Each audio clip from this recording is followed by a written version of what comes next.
Okay, let's take it back to like the beginning though of you going into rehab. What was your headspace leading up to that? Night sweats.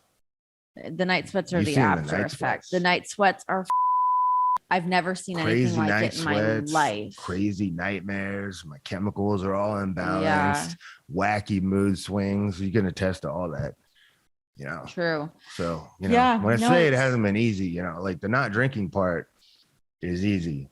I don't have like. It's not like I have some desire to drink. I have no desire to drink. I can't even imagine drinking right now. Like, Yeah. it's so beyond like that. The not drinking is easy. We'll stop drinking. Yeah. I wanted to stop drinking for a long time. I was trying to quit drinking for a long time. Mm-hmm. Just the dealing with all the after effects of what happens to physically when your body goes through this crazy metamorphosis, trying to recalibrate itself. Yeah.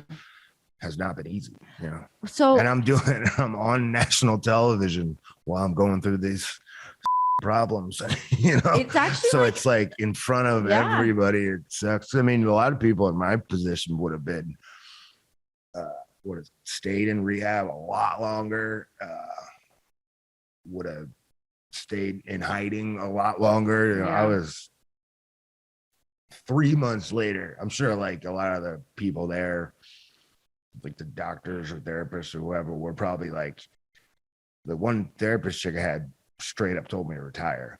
Yeah. She was like, start a wrestling school, train some kids. She's like, you know what the problem is? You got to get out of there. I was like, I don't think it's that. But I mean, I went in on Halloween night and I was back on TV in January. Yeah. So, but it's been great, but I'm just saying, it's great, but there are those ups. It makes me a little downs. self-conscious, Sure. Feel like everybody's staring at me. Yeah. Yeah. But also I kind of don't give a. That was a big part about going to rehab, was kind of the relief of it. Mm-hmm. That like now there's nothing to hide. Kind of figure, I didn't know how people's reaction was going to be. Like if people, you had your phone off for a really long time too. Months. Yeah. Yeah, you were in airplane mode for a long time. That was great. So when you first go into rehab, they take your phone. And after... Which sucked for me. Yeah, I had to wait for you to like call me from a payphone every day. Yeah, there was like a little community payphone thing you can use there. So I called. Like, good thing I remembered your number. Honestly, right? Call information. But they take your phone, and after however long of good behavior, they'll eventually give it back to you, so you can have your phone in rehab. So one day they called me to the front, and they're like, "It's like, what's the problem?" And they're like, you can have your phone back. It's been enough time or whatever." And I'm like, "Huh." And I was just feeling really good about everything. I was like so happy not having a phone that I was like, and I made a weird face, and she's like, "You don't have to take it. We can just keep it here locked up if you want." And I was like, "You just keep it." Yeah, and I went back the whole rest of the time. Yeah. Even when I left and went home, when I went into rehab, I lived in Vegas. When I got out of rehab, I didn't live in Vegas anymore. Well, talk about I just went straight to the airport. You didn't even book your ticket on your phone. Like you went to the front desk. I had you, as you know. I had her.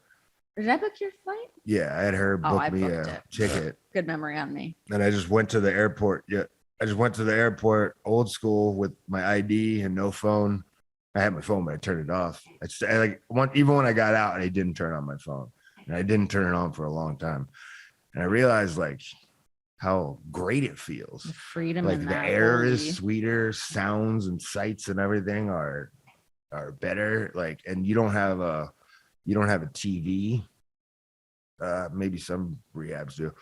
Where I was at, you don't have a TV, so it's just a room with a bed in it and a chair, a bathroom, and there's no TV, or anything. No radio, no phone, no computer, nothing. There's like a little library where you can read books and you take them back to your room. That's about it. So it's a whole, and your sleep is all messed up. Mhm. Sleep is really hard to come by there. And It's still hard for you to sleep. and you're up, at 7 a.m. You start all the activities and stuff, you know what I mean? So sleep is really hard to come by. And they come burst in your room like every hour to make sure you're not dead. So there's a lot of just sitting there staring at the ceiling, staring at the wall, Mhm. but it was great. Being disconnected eventually felt so great, I like bet. pretty quickly. Yeah. But I was like, I don't want to go That's back. a detox I don't we wanna, all need. Shit. Yeah, I highly recommend it. And people couldn't fathom it. A lot of people couldn't fathom not being like tied to their phone. But like we didn't have cell phones till how long ago, Yeah. We went a long time. People without lived for a long time before phones were invented. You can do it. I promise Let's you. talk about before you went into rehab. Like, what was the buildup? And for you, I guess, like the breaking point or realizing, like, I have to go and get help. I mean, you said a second ago that like you wanted to quit drinking. It was something you were trying to do and wanted to do, but you had to go to rehab. Yeah, like it wasn't a thing of nothing bad happened. Yeah. I didn't total a car. Yeah. I want to Then, make that clear on my end too, is that Right. like, yeah, nothing ever. I think people thought like maybe something went down. Yeah, It I was didn't just like, go to no. jail, nothing. Just like I just couldn't stop. Mhm. I was trying for the longest time, which sounds stupid. If you don't know, you just stop drinking. Here's the thing too, that I think that I didn't really know until I started dealing with this, but I don't know, if you never had to really look into it, you just might not know. Is if you just stop drinking, if you drink a lot, you can die.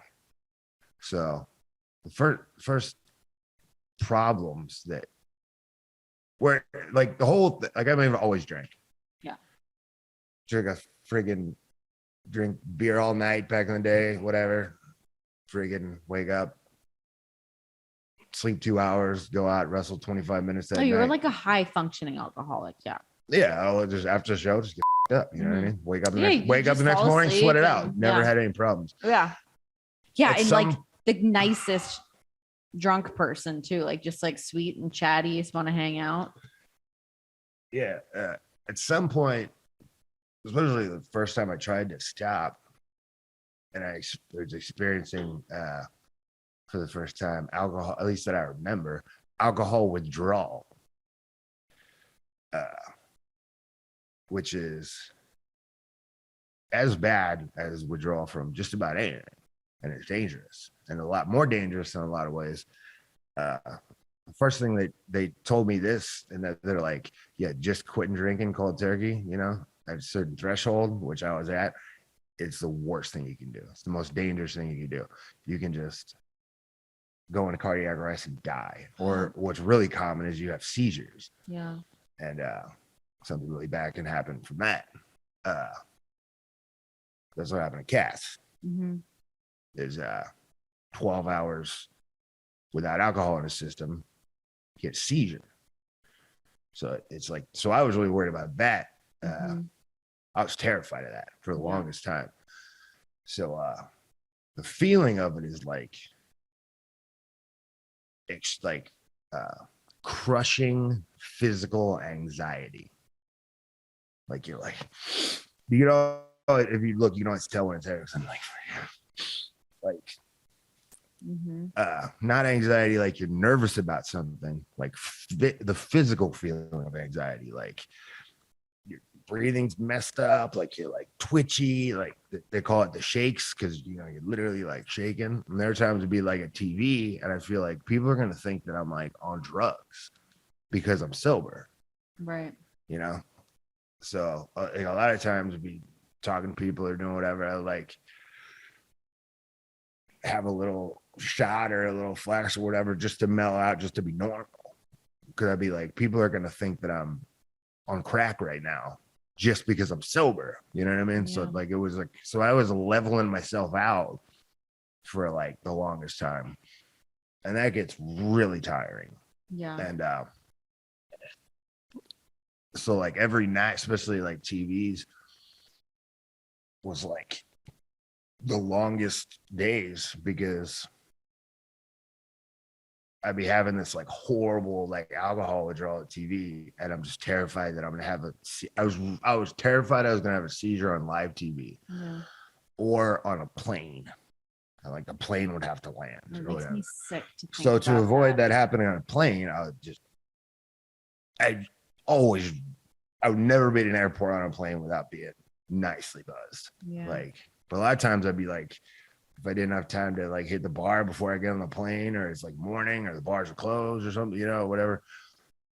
I'd just be sitting on the plane, like, come on with the cart, come on with the drinks, like, because I'm like, I didn't know that about the planes. I knew that with the other stuff, but I never thought about that. I was real scared of like something catastrophic like that happening, So I just kept myself level for like the longest time. And it's funny too, like once you're in rehab and you talk to everybody there is like, it's funny how much more comfortable you are around a bunch of addicts and ups.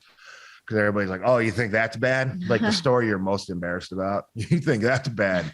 I once did this or this happened. And you go, oh, that happened to me too. And it's funny listening to everybody else that has like a story about like how they tried to wean themselves off. Where they go like, oh yeah, I'm just going to drink beer. I'm just going to drink wine, or I'll just do a little Bailey's in the morning. Or everybody like tries to like wean themselves off slowly, which you can do, but it's really bad idea.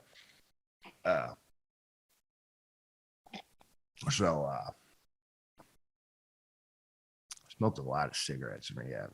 There's nothing else to do. Everybody like in between the classes or the groups or whatever, everybody just goes outside and smokes. So like if you didn't smoke cigarettes before you went in, you will when you where was I at? So I was like really worried something like that was gonna happen, and I just like I was just so exhausted with it because everything has to like revolve around staying level, and like I couldn't enjoy wrestling because I was so worried about that. You're battling all day because like you can't go on TV and wrestle up. So I had to be like sitting there worried, going through withdrawal, where so like as soon as I got done, like it's like this big wave of relief, like, oh, okay, I got through another day. Got through another TV and didn't have a seizure and die on live TV. Sweet. So I immediately start getting loaded because now it's been however long with it. So, and then you just end up drunk again. So it's like this never ending cycle of hell. Like there was like months. There was absolute hell. I just could like, and I didn't want to, because it is embarrassing to a point to have to. That's why a lot of people don't get help when they should.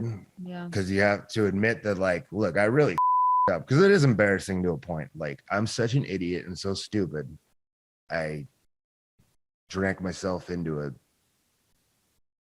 Now my body literally can't function without alcohol. It's like embarrassing to admit that. Like, you idiot.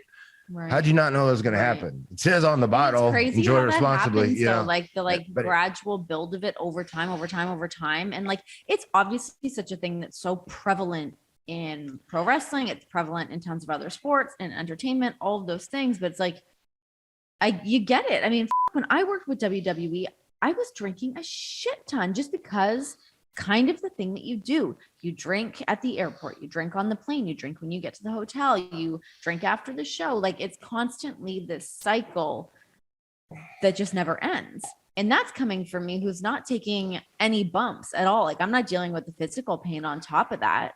So like, I can't even imagine. That's another thing that probably added to it over the years. I'm not going to lie and say I've never drank strictly to dull physical pain. I've done it a shit ton. Yeah. I mean, working for 2 months with a torn tricep. You don't think I was getting loaded every night? It was so much pain all the time. Yeah, that was brutal. Just so much. It's just how you get through. I don't know. You just get used to it. Because the thing that sucks is like, ibuprofen, Tylenol, leave, don't do shit. I don't take that shit because it doesn't do anything. You know, it works. Alcohol. It works. If you feel like shit, If your neck hurts or you're limping around because you're beat up, alcohol works. That's why, Yeah. it's what, but it's not a good idea to use it as a crutch, so just Yeah. saying, so Yeah. that's probably part of it. But to me, it wasn't like, okay, I'm all stressed out and I have problems, and like it wasn't like, okay, I need to go to rehab and talk about my feelings. It was, I'm going to die. Like it was a physical problem. I need to recalibrate my whole system. Like I'm completely